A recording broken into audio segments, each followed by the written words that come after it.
आज मी सादर करते माझ्या स्वरचित कवितेबरोबरच प्रेरणादायी विचार.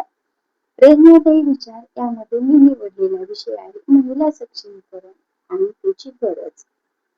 स्त्री सक्षम झाली तर कुटुंब सक्षम होते आणि कुटुंब सक्षम झालं तर समाज सक्षम होतो आणि समाज सक्षम झाला तर राष्ट्र सक्षम होतं. म्हणून प्रत्येक स्त्री ही सक्षम झालीच पाहिजे. महिला सक्षमीकरण म्हणजे नेमकं काय? थोडक्यात सांगायचं झालं तर महिला स्वावलंबी होणं म्हणजेच महिला सक्षमीकरण होय. थोडंसं डीप मध्ये जाऊन विचार केला तर महिला सक्षमीकरण म्हणजे महिलांना त्यांची स्वतःची ओळख निर्माण करून देऊन समाजामध्ये व्यवहारामध्ये वावरताना त्यांच्यात आत्मविश्वास निर्माण करून त्यांना त्यांच्या हक्कासाठी निर्णय क्षमता जागृत करणे म्हणजेच महिला सक्षमीकरण होय. महिला सक्षमीकरणाचे मुख्य चार ते 5 मुद्दे आहेत. पहिला आहे शैक्षणिक सक्षमीकरण, दुसरा आहे आर्थिक सक्षमीकरण, तिसरा आहे सामाजिक सक्षमीकरण, चौथा आहे राजकीय सक्षमीकरण आणि सगळ्यात महत्वाचं 5वं आहे कायदेशीर सक्षमीकरण. तर आपण पहिल्या मुद्द्याचा जर अभ्यास करायचा झाला तर शैक्षणिक सक्षमीकरण म्हणजे काय? मुलींना प्रत्येक खेड्यापाड्यातील कुठली का महिला असेना त्या प्रत्येक महिलेला शिक्षण हे मिळालंच पाहिजे आणि तिला शिक्षण देण्याचे काम हे आपणच केलं पाहिजे तरच महिला सक्षम होऊ शकते. शिक्षण घेतले तर महिलांना अक्षराची ओळख होते, बाहेर वावरताना सामाजिक ज्ञानाची ओळख होते आणि जेव्हा महिलांना ज्ञानाची ओळख होते तेव्हा महिला ही आर्थिक व्यवहार ही व्यवस्थितपणे पार पाडू शकते.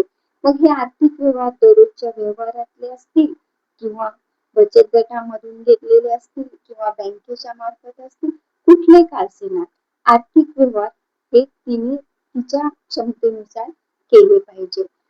जेव्हा शिक्षण आणि आर्थिक व्यवहार तिच्यासाठी भक्कम होतात तेव्हा ती सामाजिक विचार करू शकते, समाजामध्ये आत्मविश्वासाने हक्काने वावरू शकते. म्हणून तिला सामाजिक सक्षमीकरण करणे हे गरजेचं आहे. त्याचबरोबर जेव्हा स्त्री सामाजिक सक्षमीकरणामध्ये भक्कम होते, सामाजिक सक्षमीकरण म्हणजे काय हे तिला स्वतःला कळायला लागतं तेव्हा ती राजकीय सक्षमीकरणासाठी सक्षम होऊ शकते असं मला वाटतंय. मग हे राजकीय सक्षमीकरणामध्ये जर स्त्रीला सक्षम व्हायचं झालं तर स्त्रियांनी सर्वप्रथम गावातील ग्रामपंचायत मध्ये जाऊन ग्रामपंचायत सदस्य, ग्रामपंचायत काय आहे, पंचायत समिती काय आहे, जिल्हा परिषद काय आहे या सगळ्यांचा अभ्यास करणं हे खूप गरजेचं आहे.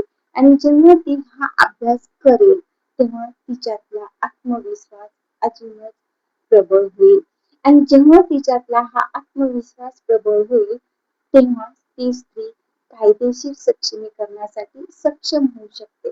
म्हणजेच काय तर तिला स्वतःला तिच्यावर होणाऱ्या अन्यायासाठी तिला स्वतःला न्याय मिळवून घेण्यासाठी ती स्वतःच प्रबळ असेल. ती स्वतःच्या न्यायासाठी, स्वतःच्या हक्कासाठी आणि स्वतःच्या आत्मविश्वासाने ती कायदेशीरपणे सक्षम होऊ शकते. कायदेशीरपणे ती तिच्या हक्काची मागणी करू शकते. धन्यवाद. आजच्या ह्या भागामध्ये हे एवढंच पुरेसं आहे.